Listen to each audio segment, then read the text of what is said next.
मणिपुर सिर्फ और सिर्फ बहाना है, 24 के लिए राजनीतिक जुगत सजाना है। और ऐसे में तमाम मुद्दों को हाइप देने के लिए अविश्वास प्रस्ताव ले आओ, सदन में तमाम मुद्दों को लेकर सरकार की घेराबंदी करो। इससे अच्छा मंच क्या मिलेगा? सापरा साहब, यही रणनीति है इंडिया विपक्षी गठबंधन की?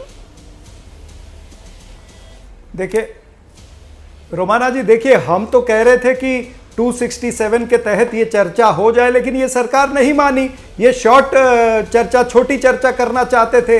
अब विपक्ष के पास में और कोई साधन बचता नहीं था, इसलिए ये अविश्वास प्रस्ताव आया है। और जब अविश्वास प्रस्ताव आता है तो सरकार की हर नाकामी को बताने का प्रयास वहां पर होता है। तो निश्चित रूप से विपक्षी दल जितने भी हैं वो विपक्षी नेता वहां पर सरकार की नाकामियों को बताएंगे। लेकिन मुझे हैरत है कि पैनल पर जो बीजेपी के प्रवक्ता बैठे या जो आरजेएलडी के प्रवक्ता बैठे हैं, कितने संवेदनहीन हैं। हम गिनाना चाहते हैं कि भाई इतनी महिलाओं का वहां पर बलात्कार हुआ है, इतनी बंदूकें चोरी हुई हैं, इतनी गोलियां चोरी हुई हैं, वो किस पे गोलियां चलेंगी? वहां पर Assam rifle versus Manipur police झगड़ा चालू हो गया है। सीमावर्ती इलाका है, देश की सुरक्षा, देश का आंतरिक और बाहरी सुरक्षा का मामला है। ये सरकार और सरकार के प्रवक्ता संवेदनहीन है। वो सेमीफाइनल की बात करते हैं, वो समाजवादी को कहते हैं कि आपके वहां पर पार्लियामेंटेरियन कम है। ये किस तरह से बातें करते हैं? हम देश की बात करते हैं, देश के लोगों की बात कर रहे हैं, गरीब लोगों की बात कर रहे हैं, जनता के मुद्दों की बात कर रहे हैं, और इनको सेमीफाइनल और फाइनल में रुचि है। ये आपको जनता बताएगी 2024 के अंदर, जो आपको हिमाचल और कर्नाटक में उत्तर मिला। AK-47 जैसे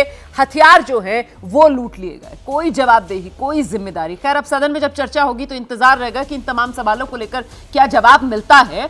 माधव आनंद जी, जवाब मिलेगा इन तमाम सवालों को लेकर मणिपुर के मुद्दे पर, या फिर जिस तरीके से आपने कहा कि साहब सारे मुद्दे खोल दिए हैं, सारे मोर्चे विपक्ष ने खोल दिए, इसी तरीके से सारे मोर्चे खोलते हुए सत्ता पक्ष की तरफ से बस घेराबंदी करके अविश्वास प्रस्ताव पर वोटिंग, हाथ झाड़ लिए जाएंगे? माधव आनंद जी। माना जी, सरकार पूरी तरह गंभीर है। मणिपुर में जितनी घटनाएं घटित हुई है, सरकार उस पर नजर बनाई हुई है, और निश्चित रूप से जो भी उचित कदम उठाना हो सरकार उठा रही है और आगे भी उठाएगी। मैं विपक्ष के लोगों से कहना चाहता हूं कि राहुल गांधी की तरह आदरणीय प्रधानमंत्री जी नहीं है जो चाइना के एम्बेसडर से जाके चोरी छिपे मिल लेते हैं, देश को अपमानित करने का काम यूएस में करते हैं, कहते हैं लोकतंत्र खतरे में है, जुडिशरी पे कभी उंगली उठाते हैं, कभी संवैधानिक संस्थाओं पे उंगली उठाने का काम करते हैं। तो राहुल गांधी को ये पाठ पढ़ाना स्टार्ट करें। भगौरा ये लोग हैं, भगौरा एनडीए के लोग नहीं है।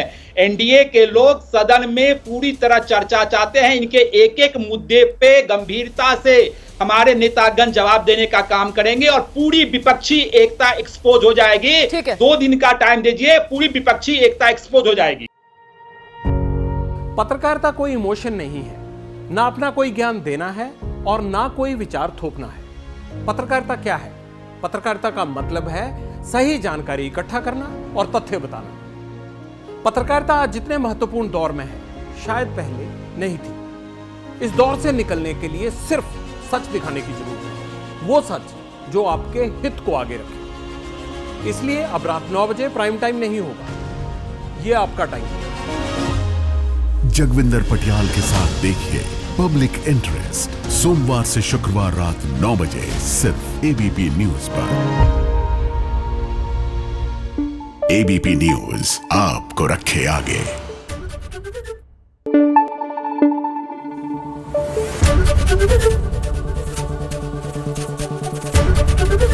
एबीपी न्यूज आपको रखे आगे।